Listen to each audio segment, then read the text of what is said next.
করোনার টিকা নেওয়া ৯৮ ভাগের দেহে মিলেছে অ্যান্টিবডি, গবেষণার তথ্য। আক্রান্ত হলেও জটিলতা কম।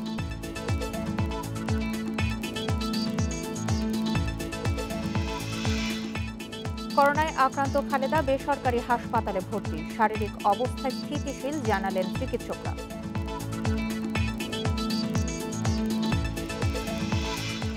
তীব্র তাপদাহে অতিষ্ঠ জনজীবন, প্রচণ্ড খরায় ফসলের ক্ষতি। জলবায়ু পরিবর্তনের বিরূপ প্রভাবকেই দায়।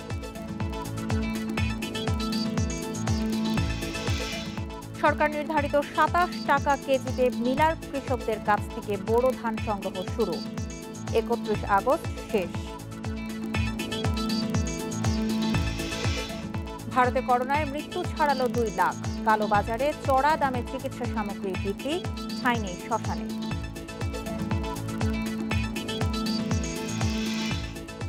স্বাগত সকাল ৯টার ১ ঘন্টার বিরতিহীন ইন্ডিপেন্ডেন্ট সংবাদের সঙ্গে আছে সঞ্চারী মজিদ তমা। শুনছিলেন শিরোনাম, চলে যাচ্ছে পুরো খবরে। করোনার টিকা যারা নিয়েছেন তাদের মধ্যে ৯৮% দেহে অ্যান্টিবডি পাওয়া গেছে।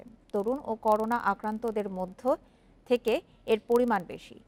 এরকম ৫০০ জনের ওপর জরিপে দেখা গেছে করোনায় আক্রান্ত হয়েছে মাত্র ৭ জন। তাদের জটিলতাও কম হয়েছে।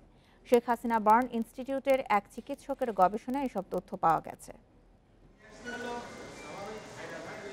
করোনা ভাইরাস প্রতিরোধে দেশে টিকা নিয়েছেন ৫৮ লাখেরও বেশি মানুষ। কিন্তু এ টিকা কতটা সুরক্ষা দিতে পারে সেটা জানতে গবেষণা করেন ডাক্তার আশরাফুল হক। ৩৬০ পুরুষ ও ১৪০ নারীর ওপর গবেষণা চালিয়েছেন তিনি, যাদের ৬০% বয়স ১৮ থেকে ৪০ বছর আর ৪১ থেকে ৬০-এর ঊর্ধ্বে ৪০%। গবেষণায় প্রথম ডোজ টিকা নেয়ার ২৮ দিন পর বয়স্কদের চেয়ে তরুণদের দেহে বেশি অ্যান্টিবডি পাওয়া গেছে। যারা অপেক্ষাকৃত তরুণ তাদের অ্যান্টিবডি তৈরি করার প্রবণতাটা বেশি বয়োজ্যেষ্ঠদের তুলনায়। আসলে অ্যান্টিবডি সবারই তৈরি হচ্ছে।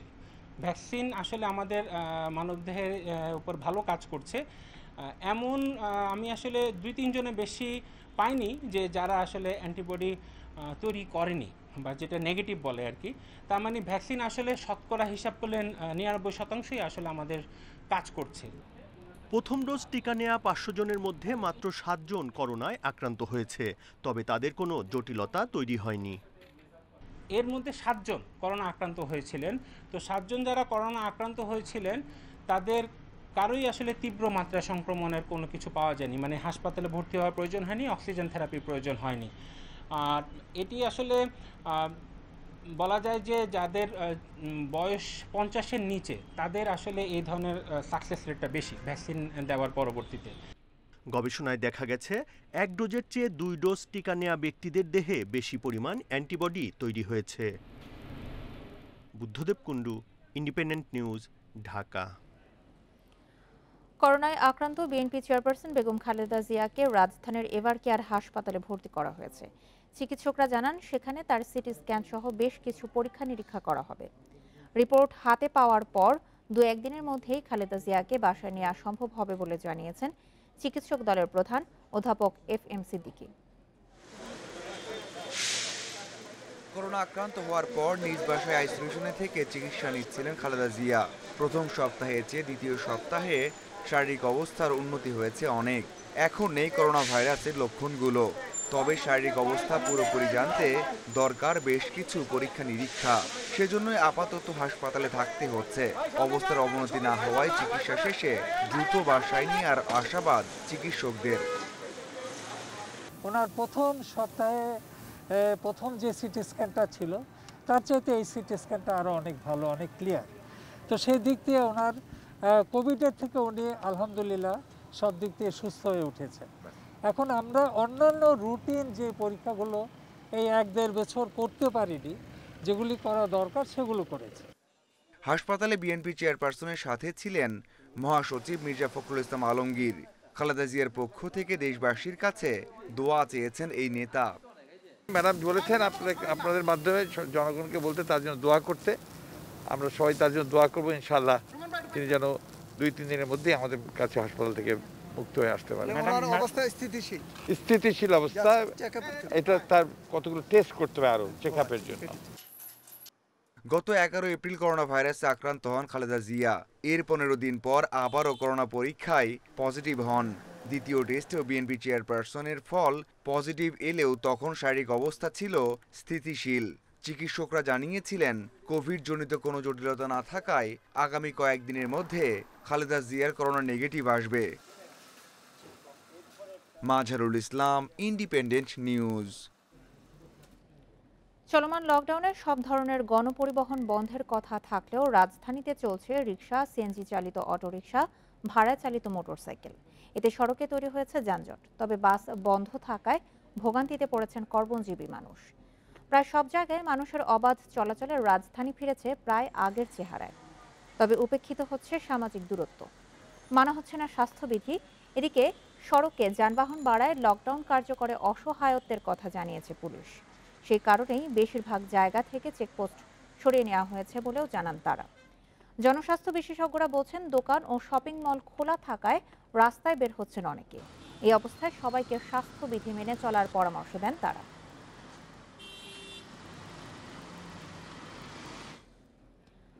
লকডাউনের রাজধানীর সার্বিক পরিস্থিতি জানাতে এবার ঢাকা ও ময়মনসিংহ থেকে যোগ দিচ্ছেন সহকর্মীরা। শুরুতেই যাচ্ছি ঢাকায়, রাজধানীর গাবতলী থেকে জানাচ্ছেন সহকর্মী আলামিন হোসেন। আলামিন, যেহেতু মার্কেট, শপিং মল সবই খোলা, অনেকেই ঢাকামুখী আবার হচ্ছেন, এই মুহূর্তে কেনাকাটাও বেশ জমজমাট হয়ে উঠেছে। রাজধানীর এখন গাবতলীর চিত্র আপনি কেমন দেখছেন? এখন আসলে আমরা আজকে একটু ভিন্ন চিত্র দেখতে পেয়েছি। আমরা আজকে সকাল থেকে যেটা দেখেছি যে এখনো ঢাকা থেকে মানুষ কিন্তু তাদের বিভিন্ন জেলায় সেখানে তারা যাচ্ছেন। আপনি জানেন যে লকডাউন যেহেতু চলছে, আন্তজেলা বাস সার্ভিস বন্ধ রয়েছে, তারপরও মানুষ পায়ে হেঁটে নানানভাবে তারা ঢাকা ছাড়ছেন। আপনি নিশ্চয়ই দেখতে পাচ্ছেন কেউ ভাড়ায় চালিত মোটরসাইকেলে যাচ্ছেন, কেউ প্রাইভেট কারে যাচ্ছেন, কেউ সিএনজি অটোরিকশাতে যাচ্ছেন। অর্থাৎ যে উদ্দেশ্যে আন্তজেলা বাস চলাচল বন্ধ ছিল সেটি কিন্তু মারাত্মক রকমভাবে ব্যাহত হয়েছে, মানুষ তারপর ঢাকা ছাড়ছেন।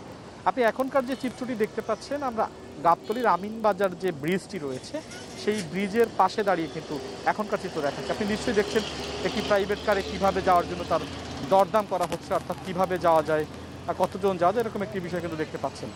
আমরা কিছুক্ষণ আগে একজনের সাথে কথা বলেছি, তার বাড়ি হচ্ছে চাঁপাইনবাবগঞ্জ, তিনিও বাড়িতে যাচ্ছেন। কারণ হিসাবে জিজ্ঞেস করছি কেন যাচ্ছেন, তিনি যেটা বলছেন যে তাকে মাঠে ধান পেকেছে, এই জন্য যেতে হবে। কেউ কেউ আবার বলেছেন তার কারখানা বন্ধ, এই জন্য তিনি চলে যাচ্ছেন। আবার কেউ কেউ বলছেন যেহেতু লকডাউন বাড়িয়েছে সরকার, হয়তো লকডাউন পরবর্তীতে আরও বাড়াবে, এই জন্য কেউ কেউ বাড়ি যাচ্ছেন। আর আপনি এখনকার যে চিত্রটি দেখতে পাচ্ছেন, এরা যারা ঢাকায় ঢুকছেন, অর্থাৎ সাভার থেকে ঢাকায় যারা ঢুকছেন, এদের বড় একটি অংশই হচ্ছে কর্মজীবী মানুষ। ঢাকার বিভিন্ন জায়গায়, রাজধানীতে তারা আসলে চাকরি করেন, সেই মানুষগুলো ঢুকছেন। এবং আমরা এও দেখেছি যে আজকেও শুধু কর্মজীবী মানুষ নয়, এর বাইরেও বিভিন্ন জেলা থেকে ঢাকাতে কিন্তু অসংখ্য রকম মানুষ ঢুকছে। পুলিশের কাছে এই বিষয় নিয়ে জানতে চেয়েছিলাম, পুলিশ যেটা বলছে শুধুমাত্র যান চলাচলে তারা আসলে নিয়ন্ত্রণের চেষ্টা করছেন, কিন্তু এর বাইরে পায়ে হাঁটা যে সমস্ত মানুষরা আছেন তাদের কিন্তু কোনোভাবেই থামানো যাচ্ছে না বা তাদেরকে নিয়ন্ত্রণ করা যাচ্ছে না। আপনি দেখছেন যে আমিনবাজার অর্থাৎ সাভারের ওই প্রান্তে এসে প্রথমে গাড়ি থেকে নেমে তারপরে পায়ে হেঁটে তারা ঢাকায় ঢুকেন এবং সেক্ষেত্রে ঢাকায় ঢোকার পরে তারা বিভিন্ন গন্তব্যে পৌঁছে যান। সেক্ষেত্রে সামাজিক দূরত্ব যে বিষয় সেটি ব্যাহত হয়েছে। আপনি জানেন যে চলতি মাসের 5 এপ্রিল বিআরটি এর পক্ষ থেকে একটি নির্দেশনা দেওয়া হয়েছিল যে পাঠাও বা রাইড শেয়ার ভিত্তিক যে অ্যাপ দিয়ে মোটরসাইকেল চলাচল করে সেগুলোতে একজনের বেশি চলাচল করতে পারবে না। কিন্তু আমরা কোথাও কোথাও দেখেছি সে নিয়মটি ভেঙে অন্তত 3 থেকে 4 জন মানুষও উঠেছে, যে যার মতো করে গন্তব্য যাচ্ছে। এই বিধিনিষেধটি কোনোভাবেই কার্যকর হচ্ছে না। আমরা যদি এক কথায় বলি যে রাজধানীতে এখনকার পরিস্থিতির কথা যদি বলি, রাজধানীতে কোথাও লকডাউনের ছিটি ফোটাও কার্যকর নেই। রাস্তায় অসংখ্য ব্যক্তিগত গাড়ি চলছে, সিএনজি চালিত অটোরিকশা চলছে, বাইক চলছে। শুধুমাত্র গণপরিবহনের মধ্যে বাস চলাচলটা বন্ধ রয়েছে। এই বাস চলাচল বন্ধ থাকার কারণে যে সমস্ত মানুষ শপিং মল খোলা, তারা শপিং মলে যাচ্ছেন, তাদের একটি বড় অংশ কিন্তু ভোগান্তিতে পড়েছেন। তমা, আলামিন, আপনি সঙ্গে থাকুন। এবার জানবো ময়মনসিংহের খবর সহকর্মী আবু সালেহ মুসার কাছ থেকে। মুসা, ময়মনসিংহে লকডাউন কতটুকু বাস্তবায়ন হচ্ছে এই মুহূর্তে এবং সাধারণ মানুষের মধ্যে আপনি সচেতনতা কেমন দেখছেন?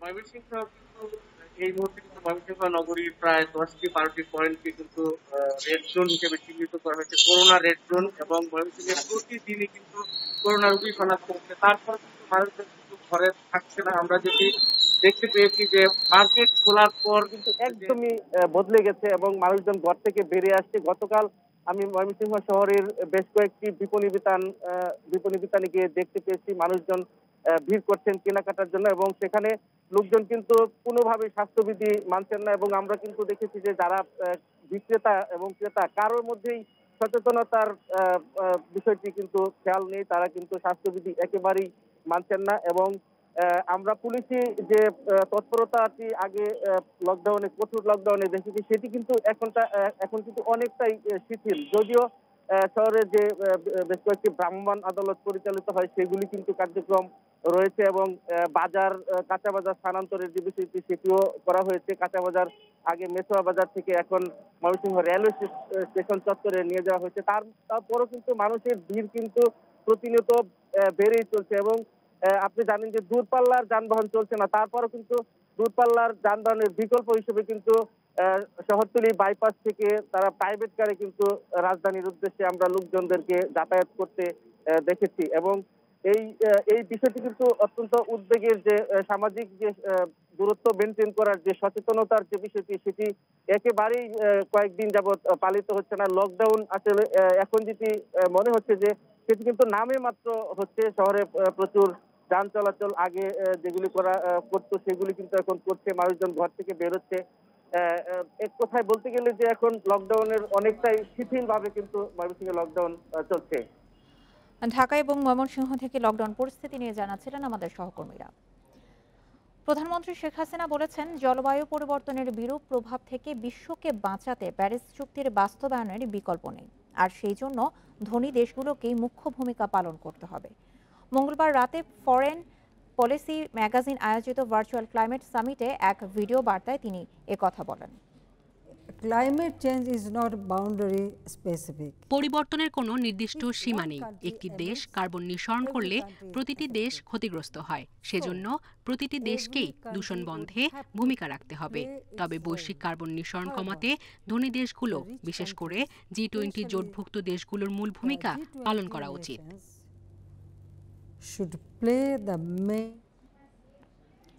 মে মাসের মধ্যে দেশে আসছে রাশিয়ার করোনার টিকা স্পুটনিক 5-এর 40 লাখ ডোজ।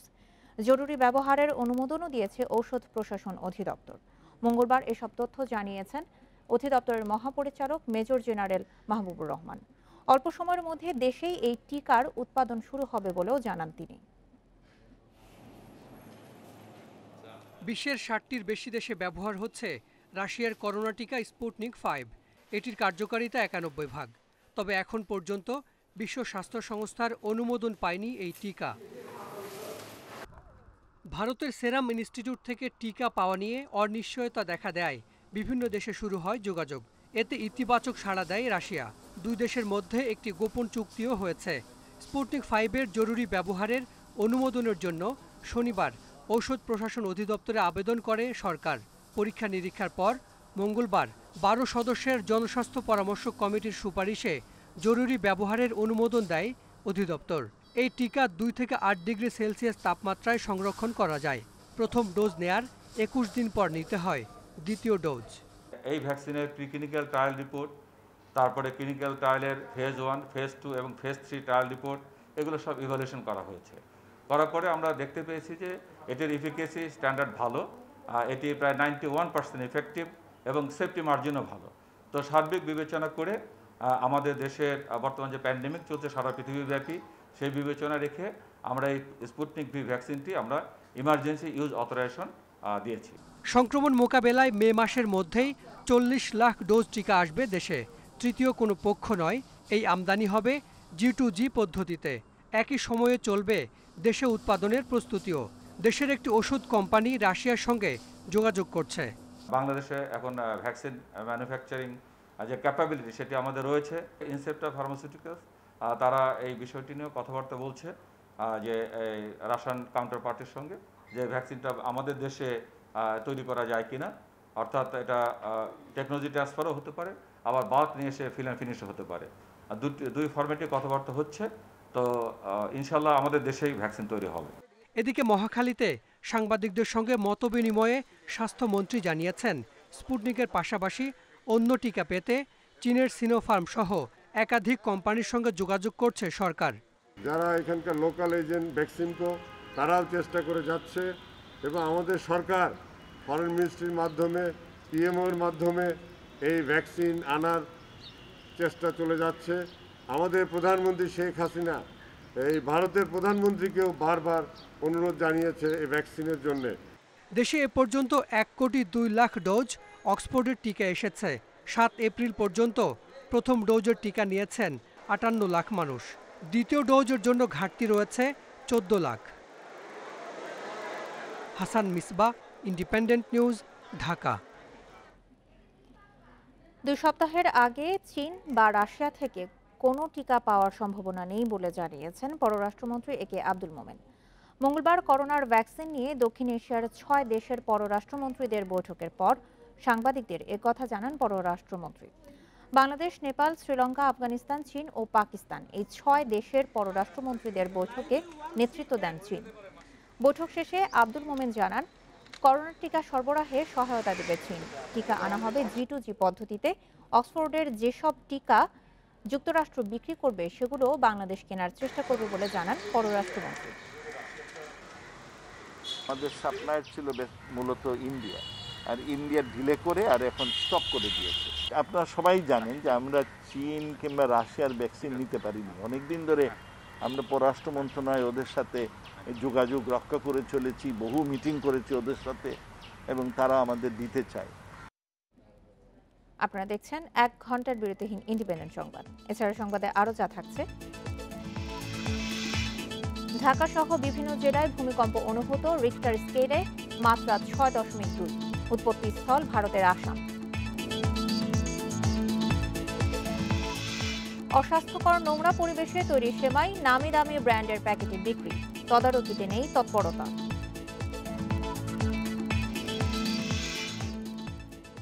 দেশে করোনার প্রকোপ বাড়ায় উন্নত চিকিৎসা সেবা বঞ্চিত জেলার মানুষেরা আছেন ভোগান্তিতে।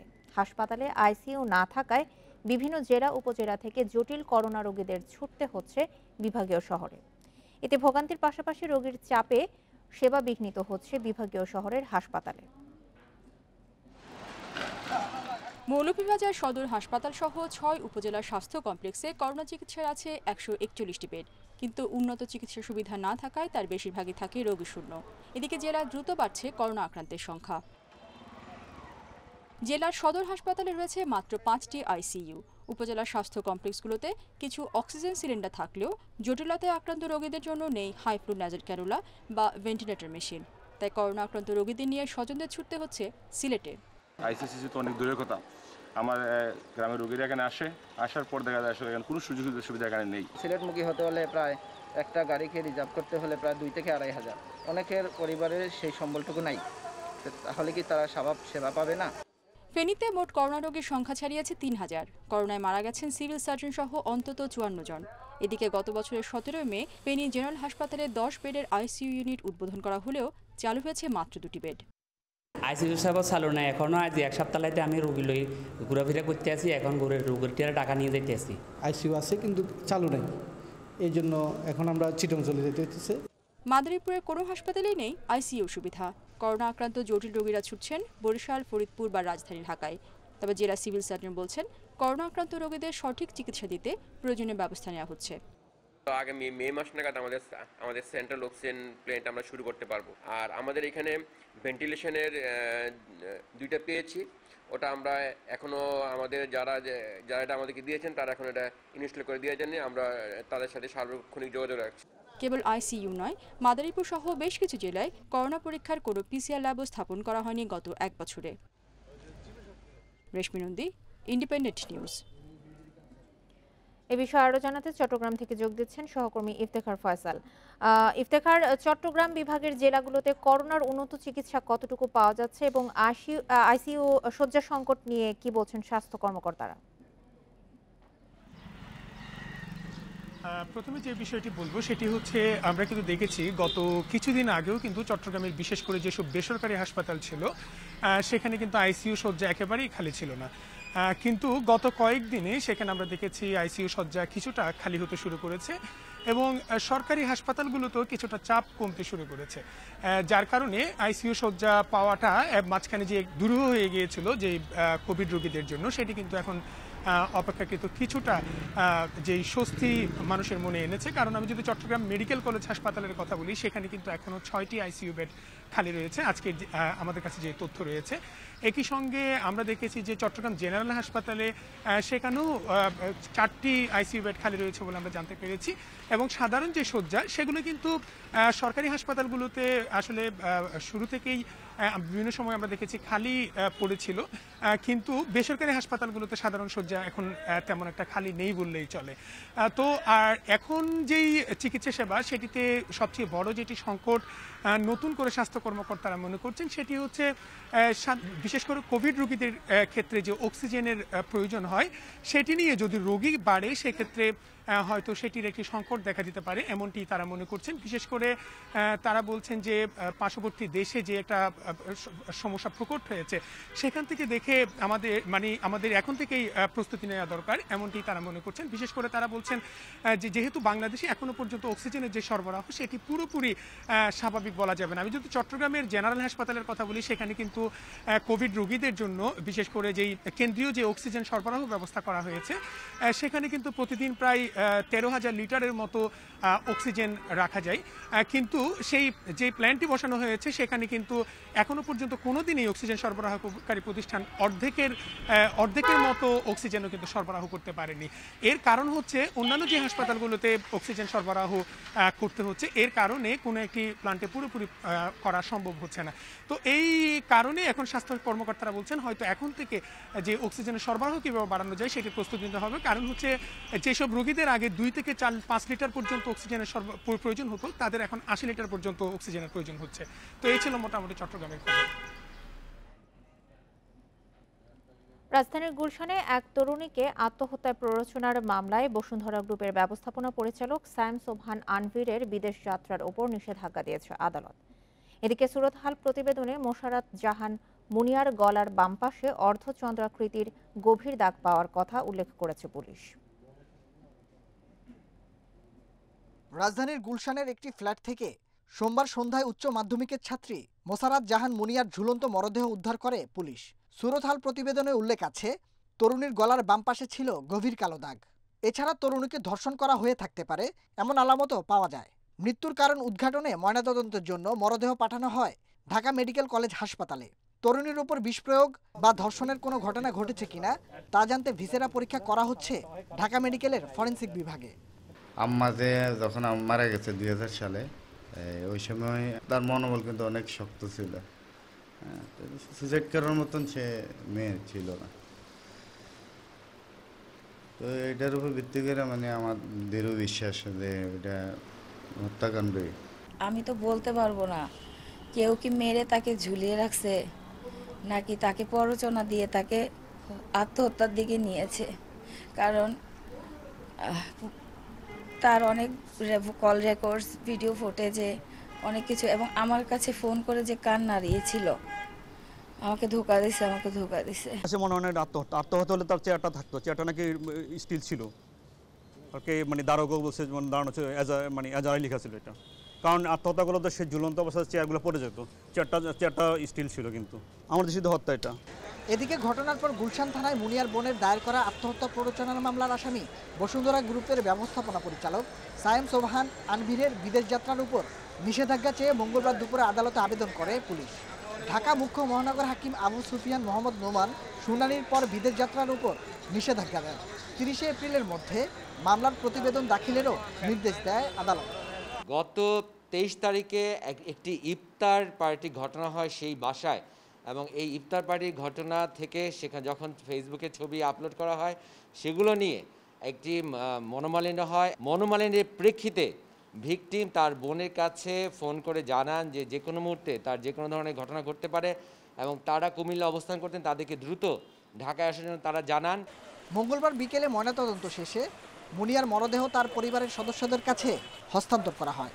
পরে গ্রামের বাড়ি কুমিল্লায় মুনিয়ার মরদেহ নিয়ে যায় স্বজনেরা। Nahid Kamal, independent news, Dhaka. তীব্র তাপদাহে অতিষ্ঠ সারা দেশের জনজীবন, ঘরে কিংবা বাইরে কোথাও মিলছে না স্বস্তি। এরই মাঝে 7 বছরের রেকর্ড ভেঙে দেশের সর্বোচ্চ তাপমাত্রা উঠেছে 41.2 ডিগ্রি সেলসিয়াসে। প্রচণ্ড খরায় ক্ষতি হচ্ছে ফসলের। জলবায়ু পরিবর্তনের বিরূপ প্রভাবে এই অবস্থার জন্য দায়ী বলে মনে করছেন বিশেষজ্ঞরা। প্রচণ্ড খরতাপে পুড়ছে গোটা দেশ। চলতি মৌসুমে এখন পর্যন্ত স্বস্তির বৃষ্টি দেখেনি মানুষ।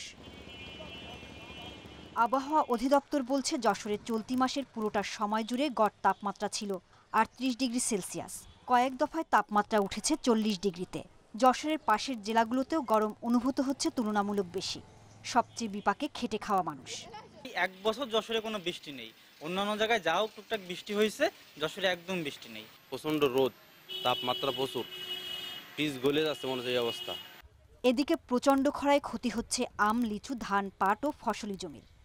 এই পাটে মানে মানুষের এই রোদের কারণে পাট বাড়ছে না, প্রচুর পোকা। পরিবেশবিদরা বলছেন, ভূগর্ভস্থ পানির অপরিকল্পিত ব্যবহার, বালু উত্তোলন ও জলবায়ু পরিবর্তনের জন্য পানির স্তর আশঙ্কাজনক হারে নিচে নামছে। এতে মাটি শুষ্ক ও বাতাস উত্তপ্ত হয়ে উঠছে। ভূপরিস্থিত জলাধার সমূহ কমে যাওয়ায়, জলের উৎস বা পৃষ্ঠস্থ উৎস কমে যাওয়ায় ভূগর্ভস্থ পানির উপর চাপ বাড়ছে এবং পানির ঘাটতি দেখা দিচ্ছে। সংকট সমাধানে উন্নত আধুনিক প্রযুক্তি ব্যবহার এবং সমন্বিত চাষ পদ্ধতি অবলম্বনের পরামর্শ দিয়েছেন বিশেষজ্ঞরা। না হলে 50 বছরের মধ্যে দেশের উত্তর পশ্চিমাঞ্চলে মরু অবস্থা হওয়ার শঙ্কা রয়েছে। সৌদি আরবে আগে একসময় পানি ছিল না, এখন নতুন নতুন প্রযুক্তির কারণে সৌদি আরবেও কিন্তু পানি ধরে রাখা হচ্ছে, সারফেস ওয়াটার ধরে রাখতেছে তার বিভিন্ন প্রযুক্তির মাধ্যমে। তা আমরাও আশা করব যে আমাদেরকে নতুন নতুন প্রযুক্তির মাধ্যমে সারফেস ওয়াটার ধরে রাখার ব্যবস্থা করতে হবে। পানির রিজার্ভ বাড়াতে নদী, খাল, বিল, পুকুর খননের পাশাপাশি জলাধার তৈরির পরামর্শ দিয়েছেন বিশেষজ্ঞরা। সোহেলি জাহান, ইন্ডিপেন্ডেন্ট নিউজ ডেস্ক। এ বিষয়ে আরো জানাতে যশোর থেকে যোগ দিচ্ছেন সহকর্মী জিয়াউল হক। জিয়াউল, যশোরে অতিরিক্ত তাপমাত্রার কারণে ফসলের ক্ষয়ক্ষতি হয়েছে কিনা এবং গরমজনিত কোনো রোগের প্রাদুর্ভাব দেখা গেছে কিনা? এখন আমি কিছু সময় আগে যশোর কৃষি বিভাগের সাথে কথা বলেছি, তারা আমাকে যে জিনিসটি বলেছেন যে ঠিক এই মুহূর্তে যে প্রচন্ড খরতাপ অর্থাৎ মৃদু যে প্রবাহ বয়ে চলছে যশোরের উপর থেকে, সেই প্রবাহের কারণে, তাপ প্রবাহের কারণে কিন্তু যশোরে যে ধানের যে ফলনটি হওয়ার কথা ছিল সেই ফলনটি কিন্তু ব্যাঘাত সৃষ্টি হয়েছে। অর্থাৎ যশোরে এই মুহূর্তে চলতি মৌসুমে 1,57,000 হেক্টর জমিতে ধান আবাদের যে লক্ষ্যমাত্রা ছিল সেই লক্ষ্যমাত্রা অনেকটাই এই তীব্র তাপদাহের কারণে সেই লক্ষ্যমাত্রা কিন্তু অর্জিত হবে না, এমনটি কিন্তু কৃষি বিভাগের পক্ষ থেকে বলা হচ্ছে। তারা বলছে যে প্রায় 2 থেকে 250 হেক্টর জমির ধান ইতিমধ্যে কিন্তু তাপদাহের কারণে পুড়ে গেছে। এছাড়াও যে ফলন হওয়ার কথা, আম, লিচু সহ অন্যান্য যে সমস্ত মৌসুমী ফল হওয়ার কথা, সেই ফলগুলোও কিন্তু ঠিক যেমনটি হওয়ার কথা ছিল সেগুলো কিন্তু তেমনটি পাওয়া যাচ্ছে না, এমনটি কৃষি অধিদপ্তরের পক্ষ থেকে বলা হচ্ছে।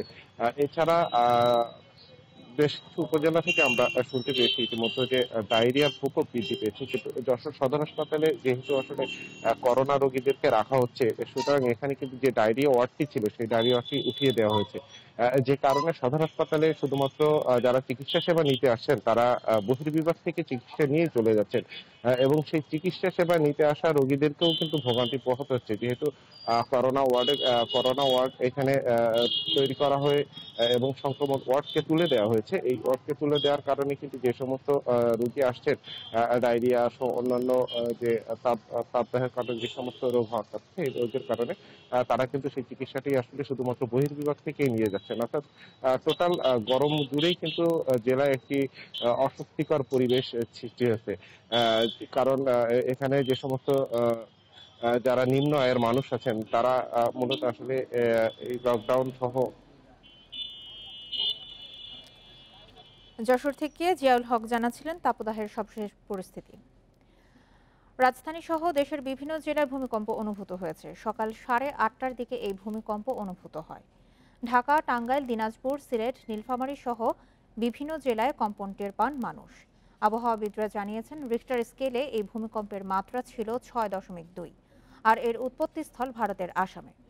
ভূমিকম্পের উৎপত্তিস্থল ভূপৃষ্ঠ থেকে 17 কিলোমিটার গভীরে ছিল বলেও জানিয়েছেন আবহাওয়াবিদরা। ভূমিকম্পের কারণে আসামের গুয়াহাটিতে কয়েকটি বাড়িঘর ক্ষতিগ্রস্ত হয়েছে।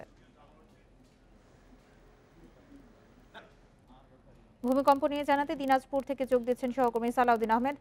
সালাউদ্দিন, দিনাজপুরে ভূমিকম্পের কারণে কোনো ক্ষয়ক্ষতি হয়েছে কিনা এবং আবহাওয়াবিদরা এই বিষয়ে কি জানিয়েছেন? যদি বলা যায় দিনাজপুরের আবহাওয়া কোনো যে অফিস আছে সেখানে ভূমিকম্প সংক্রান্ত কোনো তথ্য দেওয়ার মতো কোনো প্রযুক্তি নেই এবং কোনো জনবল সেখানে সেই ধরনের নেই। তবে আমরা সকাল 8:25 দিকে যখন এই ভূমিকম্প অনুভূত হয় তখন বেশিরভাগ মানুষ এই ঘুমের মধ্যে ছিলেন। যারা রাস্তাঘাটে ছিলেন তারাও কিন্তু এদিক ওদিক তাকাচ্ছিলেন, যারা ঘরে ছিলেন অনেকে কম্পন অনুভূত করে ঘর থেকে বের হয়ে এসেছিলেন। তো অনেকে বোঝার চেষ্টা করছেন এটা ভূমিকম্প না কোনো যান্ত্রিক কারণে কম্পন সৃষ্টি হয়েছে। তো মানুষের মধ্যে কিন্তু প্রথমে একটা আতঙ্ক ভাব ছিল, অনেকেই কিন্তু আমাকে ফোন করে ভূমিকম্পের বিষয়ে জানতে চেয়েছেন এবং আমরা বিভিন্নভাবে খোঁজ খবর নেওয়ার চেষ্টা করেছি যে ভূমিকম্পর অনুভূতি দিনাজপুরে অনুভূত হয়েছে, এতে কিন্তু এখানে কোনো ক্ষয়ক্ষতি হওয়ার মতো তার তীব্র ঝাঁকুনি ছিল না। ঝাঁকুনি যদিও কয়েক সেকেন্ড স্থায়ী অনুভূত হয়েছে, তবে এই ধরনের ক্ষয়ক্ষতির কোনো বিবরণী আমরা পাইনি এবং জেলা প্রশাসন সব বিভিন্ন মাধ্যমে আমরা যোগাযোগের চেষ্টা করছি, তাদের কাছে কোনো ক্ষয়ক্ষতির বিবরণ নেই।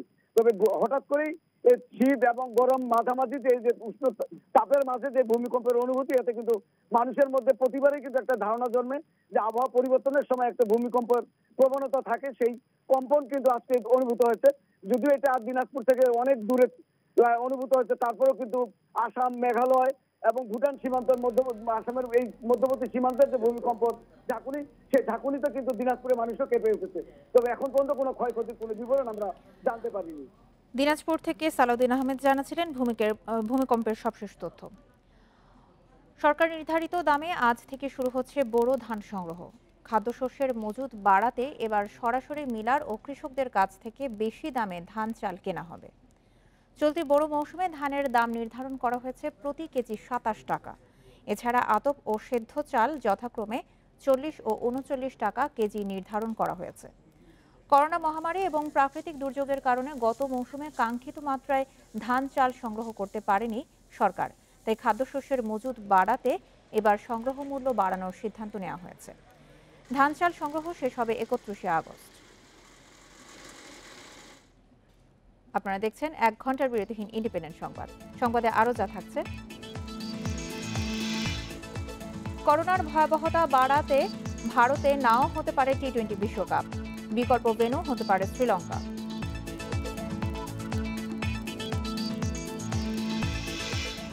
চ্যাম্পিয়ন্স লিগ সেমিফাইনালে রিয়াল মাদ্রিদ চেলসির ম্যাচ 1-1 গোলে ড্র। রাতে লড়বে পিএসজি ও ম্যান সিটি। হাত পা লাগিয়ে কাজ করছে শ্রমিকরা, পরিবেশ অস্বাস্থ্যকর, নোংরা। শুকানো এবং প্যাকেজিং হচ্ছে স্যাঁতসেঁতে পরিবেশে।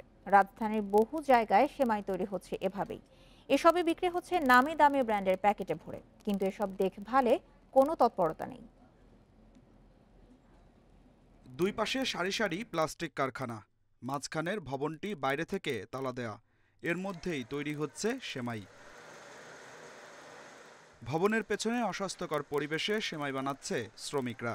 হাত পায়ে তৈরি হওয়া এ সেমাই যাচ্ছে সারা দেশে। হঠাৎই হাজির কামরাঙ্গীরচরের এই কারখানা মালিক নাসির উদ্দিন। এসেই ছবি তুলতে বাধা দেন তিনি।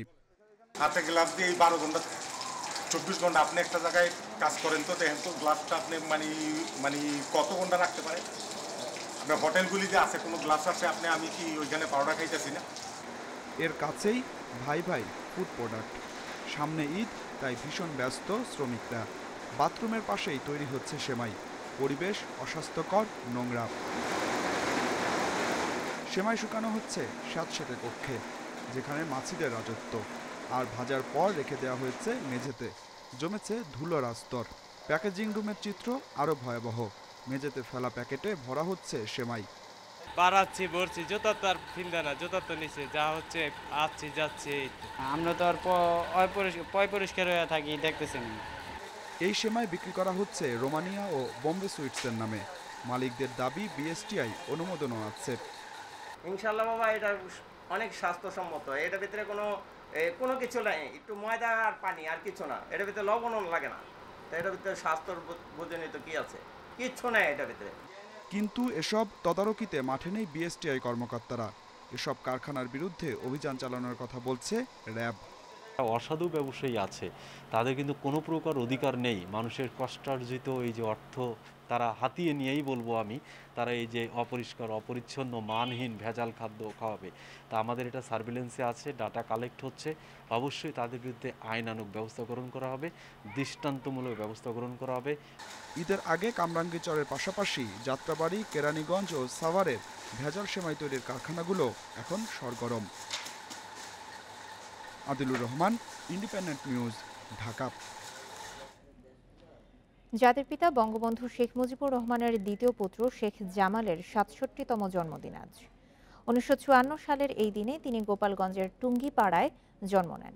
মুক্তিযুদ্ধের সময় পরিবারের অন্য সদস্যদের সঙ্গে তিনিও গৃহবন্দী হন। মুক্তিযুদ্ধে অংশগ্রহণের জন্য ১৯৭১ সালের ৫ আগস্ট ধানমন্ডির পাকিস্তানি বন্দী শিবির থেকে পালিয়ে ভারতে যান কিশোর শেখ জামাল। মুজিব বাহিনীর ৮০ জন নির্বাচিত তরুণের সঙ্গে বিশেষ প্রশিক্ষণ গ্রহণ শেষে শেখ জামাল ৯ নম্বর সেক্টরে যোগ দেন। মুক্তিযুদ্ধের পর তিনি যোগ দেন ঢাকা সেনানিবাসের ২য় ইস্ট বেঙ্গল রেজিমেন্টে। ১৯৭৫ সালের ১৫ই আগস্ট ঘাতকের হামলায় পরিবারের অন্য সদস্যদের সঙ্গে নিহত হন বীর মুক্তিযোদ্ধা শেখ জামাল।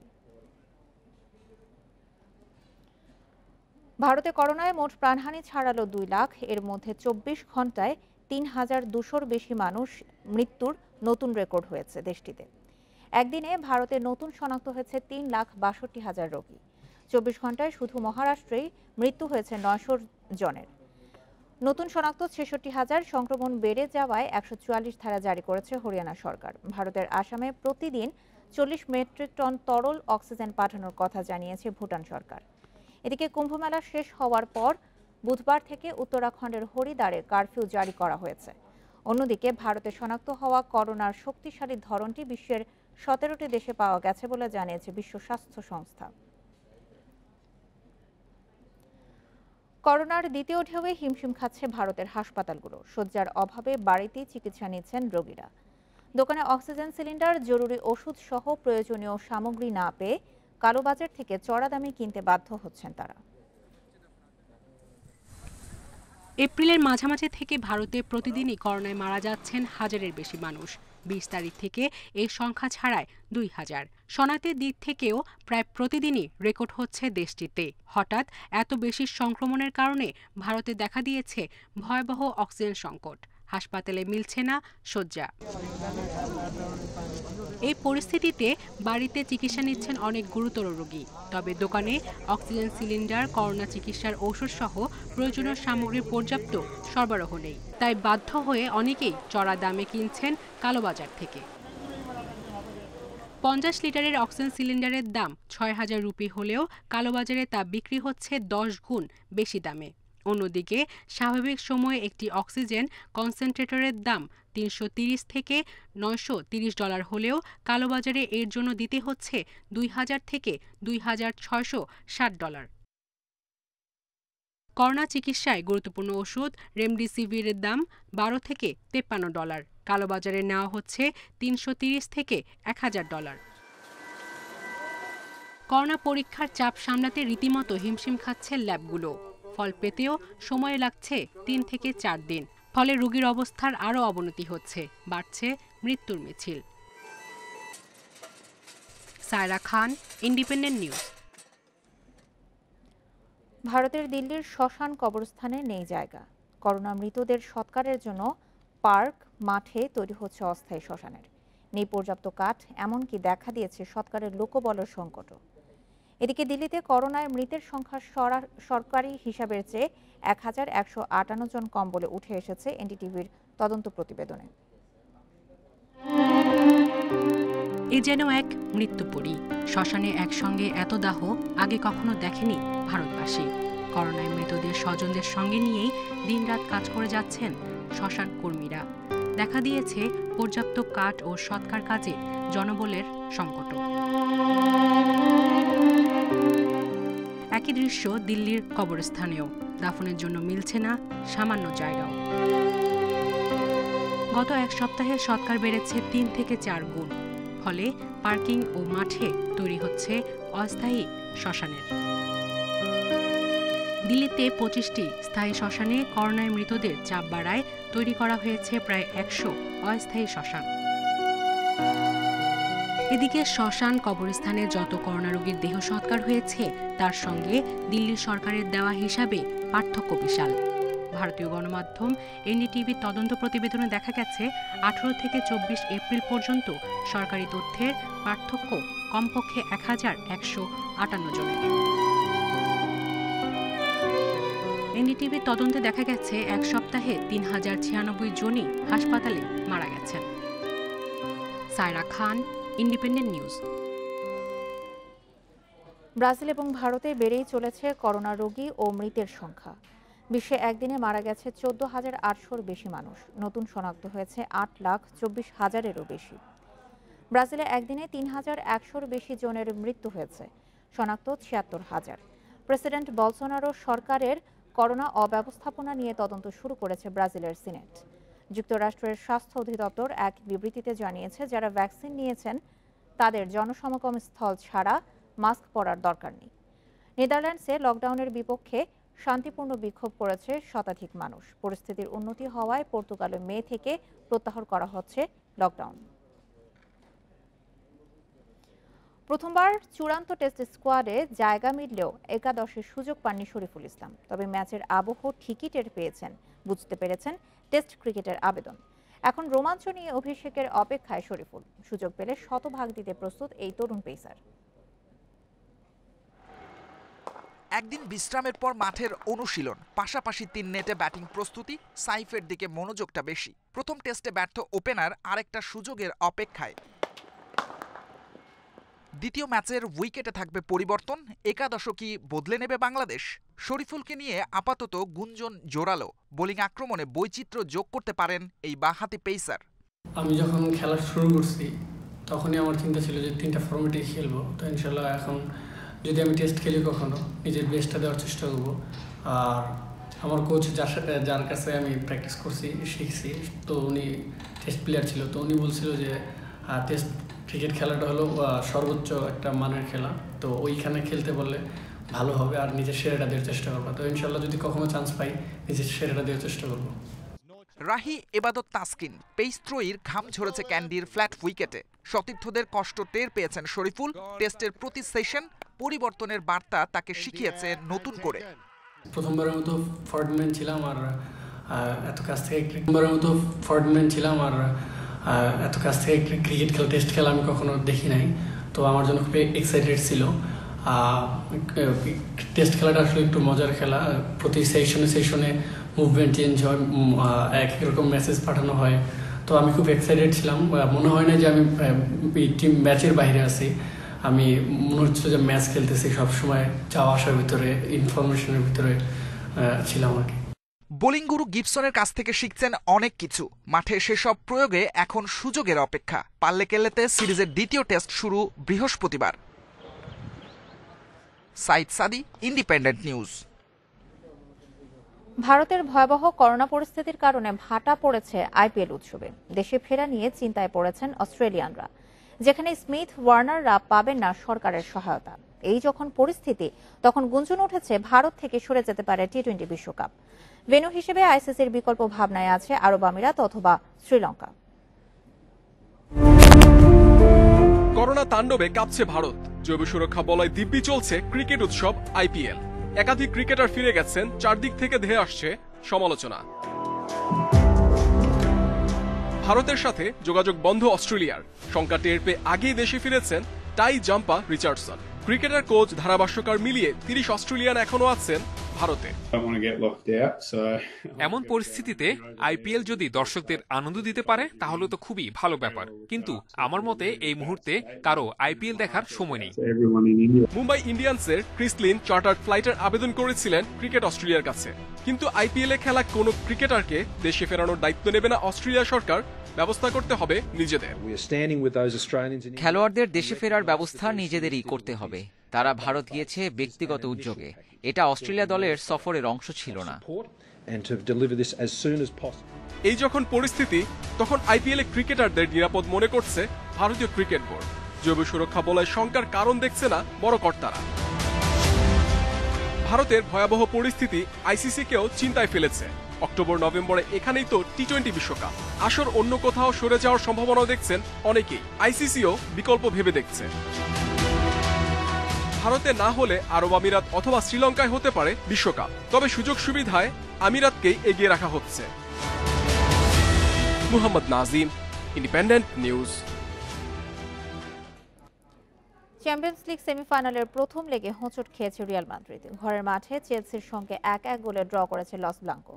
ফিরতে লেগে কঠিন পরীক্ষা জিদানের দলের, অন্যদিকে অ্যাওয়ে গোলের সুবিধা নিয়ে এগিয়ে চেলসি। আগামী বুধবার দ্বিতীয় লেগে মুখোমুখি হবে দুই দল।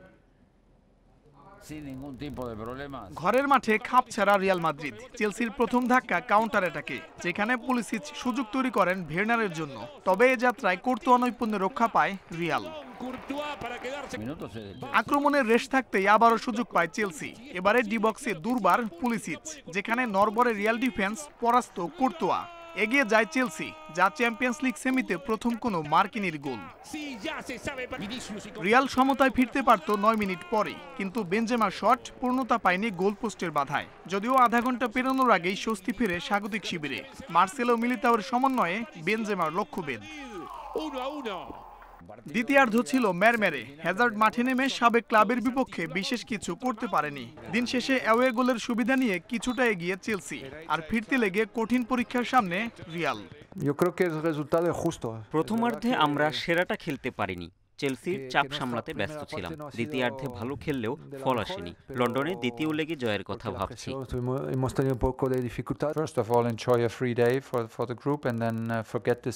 আপাতত বিরতি উপভোগের সঙ্গে এই ম্যাচের ফল ভুলে যেতে চাই। সামনের ম্যাচ নিয়ে ভাবাটা হবে বুদ্ধিমানের কাজ। আগামী বুধবার স্ট্যামফোর্ড ব্রিজে হবে ফাইনাল ওঠার লড়াই। মঞ্জুর আলম, ইন্ডিপেন্ডেন্ট নিউজ। চ্যাম্পিয়ন্স লিগের সেমিফাইনালে ম্যানচেস্টার সিটির চ্যালেঞ্জ নেবে পিএসজি। পার্ক দ্য প্রিন্সেসে ম্যাচ শুরু বাংলাদেশ সময় রাত 1টায়। দুই দলের চোখেই প্রথম চ্যাম্পিয়ন্স লিগ ট্রফি জয়ের স্বপ্ন। ঘরের মাঠে জিতে এক ধাপ এগিয়ে যেতে চায় পিএসজি। তবে ইনফর্ম এমবাপেকে পাওয়া নিয়ে শঙ্কা আছে। ফিটনেস ইস্যুতে শুরুর একাদশে নাও থাকতে পারেন ফ্রেঞ্চ তারকা। অন্যদিকে ক্যারাবাও কাপ জয়ের সুখস্মৃতি সঙ্গী করে নামবে ম্যান সিটি। পিএসজি কোচ পচেতিনোর সাথে হেড টু হেডেও এগিয়ে গার্দিওলা। সিটিজেনদের আরাধ্য শিরোপা জেতাতে মরিয়া ম্যান সিটি বস। লকডাউনে চিড়িয়াখানায় জন্ম নিয়েছে 30 প্রাণী।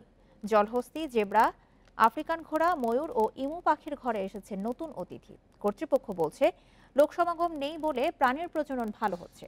জানালেন বিশ্বের অনেক দেশেই চিড়িয়াখানায় পশু করোনায় আক্রান্ত হলেও মিরপুর এখনও সংক্রমণ মুক্ত। নেই দর্শনার্থী, নেই হৈহুল্লোড়, তবুও মিরপুর জাতীয় চিড়িয়াখানায় বেঙ্গল টাইগার রয়েছে অস্বস্তিতে। বৈশাখের খরতাপে জঙ্গলের মহাশক্তিধরের ত্রাহি ত্রাহি অবস্থা। প্রশান্তি খুঁজতে গরাদের চৌবাচ্চায় শরীর ডুবিয়ে সারাদিন পার করছে। যুক্তরাষ্ট্রসহ বেশ কিছু দেশে বাঘ সিংহের শরীরে করোনা শনাক্ত হয়েছে। তবে বাংলাদেশের চিড়িয়াখানায় দর্শনার্থী প্রবেশ বন্ধ ও পরিচর্যাকারীরা স্বাস্থ্যবিধি মানায় এখনও নিরাপদে রয়েছে প্রাণীরা। টাইগারের যে রিপোর্ট হয়েছে সেটাও ধারণা করা হয়েছে যে যিনি কেয়ারটেকার তিনি আক্রান্ত ছিলেন, তার সংস্পর্শে আসে সে। তো মানে আমাদেরও তো বিড়াল জাতীয় প্রাণী আছে, লায়ন, টাইগার এগুলো আছে। আমরা সেক্ষেত্রে তাদের কেয়ারটেকারদেরকে অবজার্ভ করছি যে কোনো স্টাফ যদি আক্রান্ত থাকে তাহলে সে মানে তাকে তো আর ডিউটি করার পারমিশন দেওয়া হবে না। লকডাউন আশীর্বাদ হয়ে এসেছে চিড়িয়াখানায়। জেব্রার পরিবারে এসেছে এক জোড়া শাবক। সুস্থ সবল হয়ে গরাদ জুড়ে মায়ের সাথে ঘুরে বেড়াচ্ছে। ময়ূরের ঘরে এসেছে 5টি বাচ্চা। 14 নতুন অতিথি নিয়ে ইমু পাখির খাঁচাও ভরপুর। আর জলহস্তির ডেরায় মায়ের যত্নে বেড়ে উঠছে আর এক নবজাতক।